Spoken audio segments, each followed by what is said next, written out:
Mesdames et messieurs, bonsoir et bienvenue dans Viva Info. Dans les informations de ce jour, page faits divers pour commencer. L'observatoire Mainz-Vdir réclame la libération de Claudia Ndjeti-Toune. Selon eux, le délai légal de sa garde à vue est déjà expiré. De plus, elle n'est aucunement impliquée dans l'affaire opposant SMGD et NACNAPS, selon les informations dans ce reportage. L'observatoire Mainz-Vdir affirme que Claudia Ndjeti-Toune n'est aucunement concernée par l'affaire opposant le SMGD et la CNAPS. Pour rappel, elle avait été emmenée par les enquêteurs du Bianco pour être interrogée, en l'absence de Nene Ndjeti-Toune, ancien maire d'Antananarivo et ex-ministre, lors d'une perquisition menée à leur domicile à Ndjanbevav. Selon l'observateur, sa garde à vue dépasse déjà la durée prévue par la loi. Ils exigent donc la libération de cette mère de famille. Dans les actualités économiques, le président du CIM ou syndicat des industries de Madagascar a déclaré aujourd'hui que le secteur privé ne devrait pas être considéré uniquement comme une source de prélèvements fiscaux. Selon lui, les tables rondes entre l'État, les bailleurs de fonds et le secteur privé doivent également aboutir à des résultats concrets et palpables. Reportage de fin de Mireille Inzaranjens. Le président du syndicat des industries de Madagascar a rappelé que ce sont surtout les entreprises du secteur privé respectueuses de la loi qui sont continuellement sollicitées pour payer des impôts afin d'augmenter les recettes fiscales. Pourtant, nul n'ignore que le secteur privé constitue le pilier du développement économique à Madagascar. Cependant, dans la réalité, il semble être réduit à un simple outil de collecte d'impôts. Selon lui, les discussions autour de l'amélioration de l'économie et du secteur privé ne devraient pas se limiter à des débats théoriques tenus autour d'une table. Pour rappel, le dialogue tripartite sur la situation économique réunissant l'État, les bailleurs de fonds et le secteur privé en est actuellement à sa 8e édition. Et de nombreux domaines de collaboration ont été établis entre le Japon et Madagascar, selon l'ambassadeur du Japon à Madagascar à l'occasion de la fin de son mandat dans le pays. Cette année a également été marquée par le 60e anniversaire des relations entre les deux pays. Reportage de fin de Sénat Mireille et Yves Janel. L'un des projets de coopération majeurs entre Madagascar et le Japon concerne l'extension du port de Tuamas avec une aide financière de 45,2 milliards de yens. Ce projet permettra d'améliorer la gestion des marchandises et est actuellement en phase d'achèvement. Le projet d'Ambadvi constitue également une preuve concrète des relations économiques entre les deux pays. L'actionnaire de ce projet, c'est un investissement qui avoisine 9 milliards de dollars US. Et par exemple, ça représente 30% de la valeur d'export de Madagascar, 7% du PIB du pays, et le projet embauche direct, indirect, 10 000 employés. Et d'ailleurs, si vous regardez le billet de 20 000 alials, il y a donc une photo du projet Ambadvi. Donc voilà, ça montre à quel point ce projet est significatif.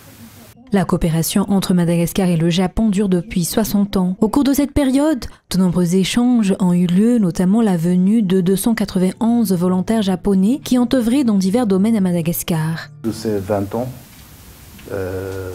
il y avait en total 291 jeunes volontaires japonais qui ont été envoyés ici à Madagascar. Surtout dans beaucoup de villages,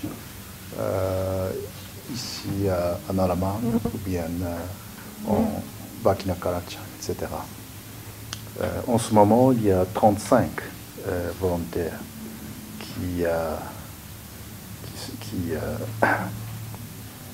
qui font leur activité dans le domaine aussi varié que le développement rural, éducation, santé, nutrition, ou bien le sport et les activités. L'ambassadeur du Japon termine son mandat à Madagascar après 3 années de service et a présenté ses adieux hier.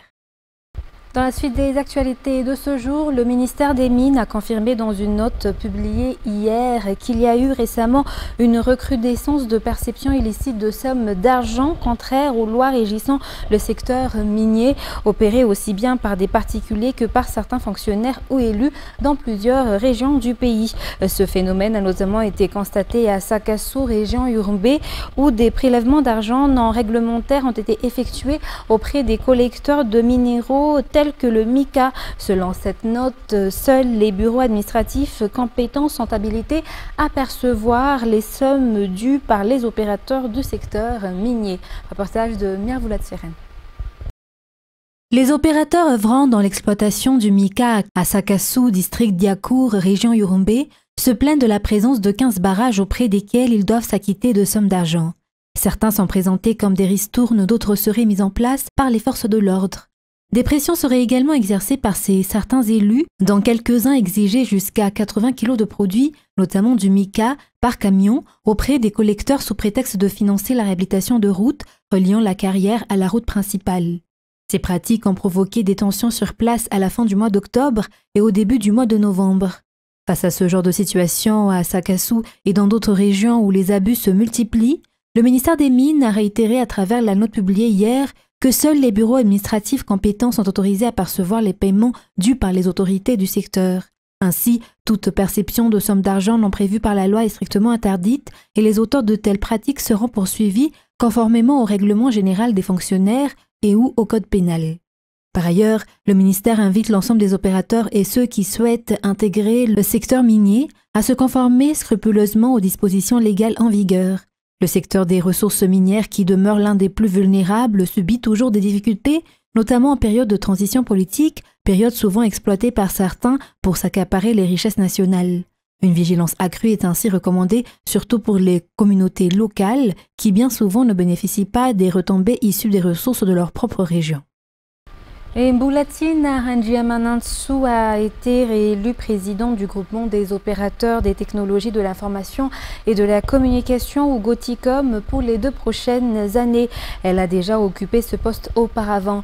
L'élection a eu lieu lors de l'Assemblée générale qui s'est tenue à Ivinge, au cours de laquelle les membres ont renouvelé leur confiance à la présidente du GOTICOM. Ce groupement des opérateurs dans le secteur des technologies de l'information et de la communication, créé en l'an 2000, célèbre cette année 2025 son 25e anniversaire. Parmi les réalisations marquantes du GOTICOM durant son précédent mandat figure notamment le projet Choose Digital Madagascar, visant à positionner Madagascar comme une destination attractive en matière de technologie numérique, ainsi que la création du label Excelia.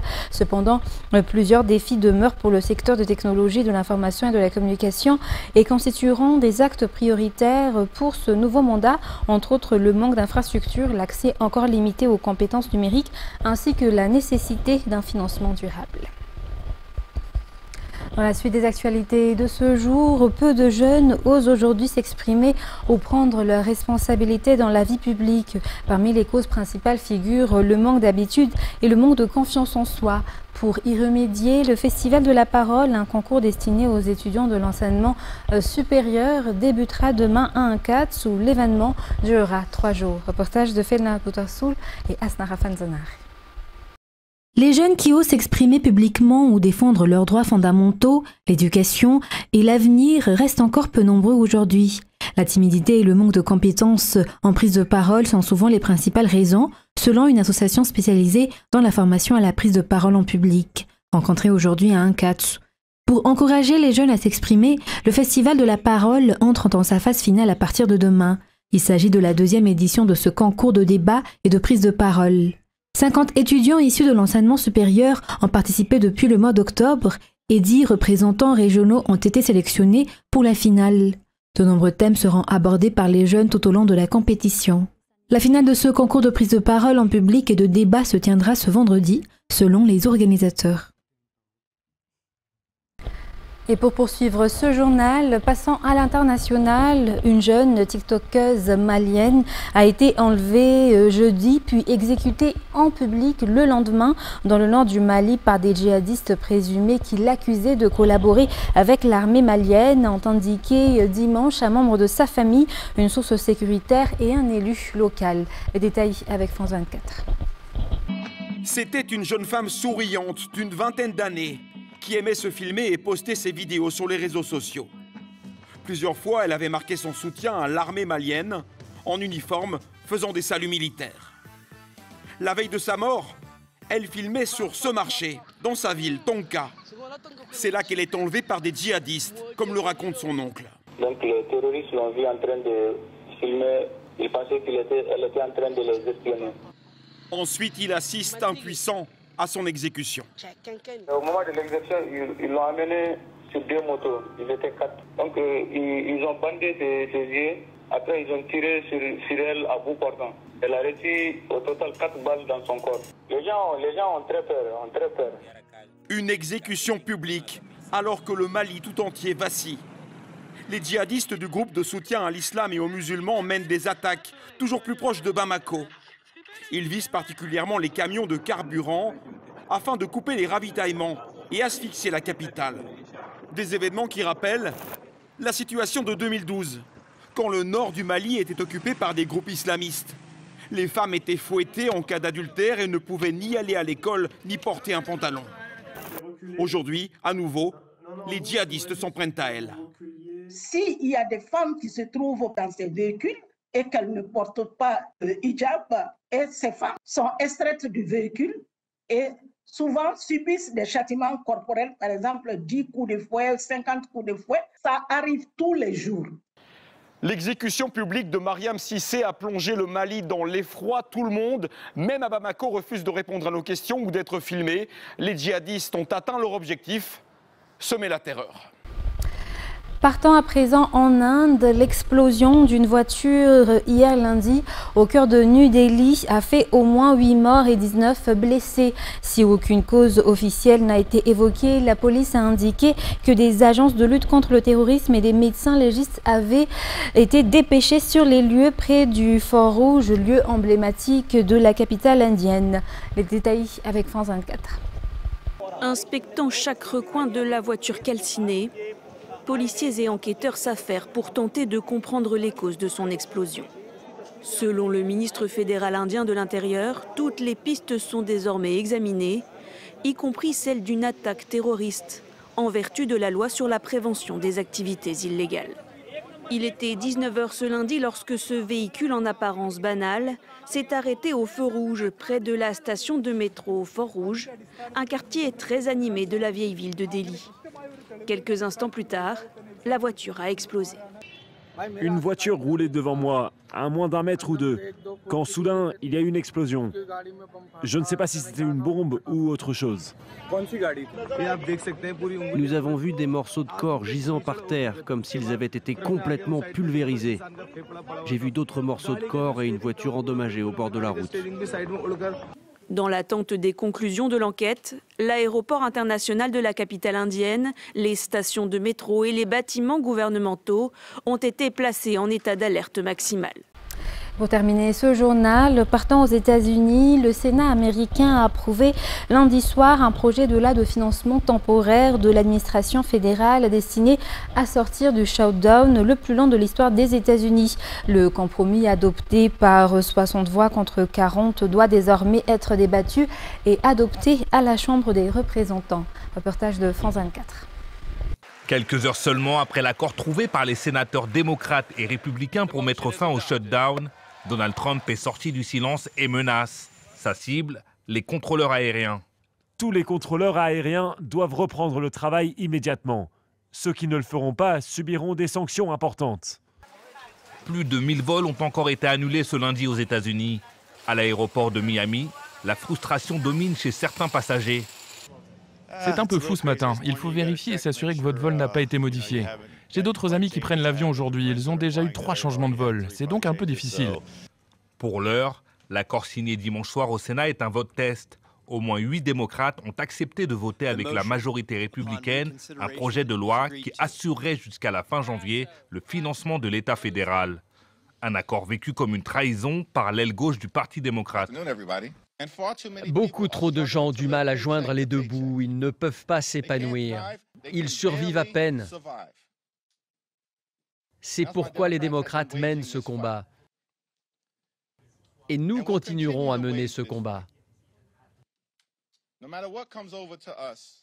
Peu importe ce que le Sénat américain soumettra à la Chambre des représentants cette semaine. L'accord trouvé doit encore être approuvé par la Chambre des représentants.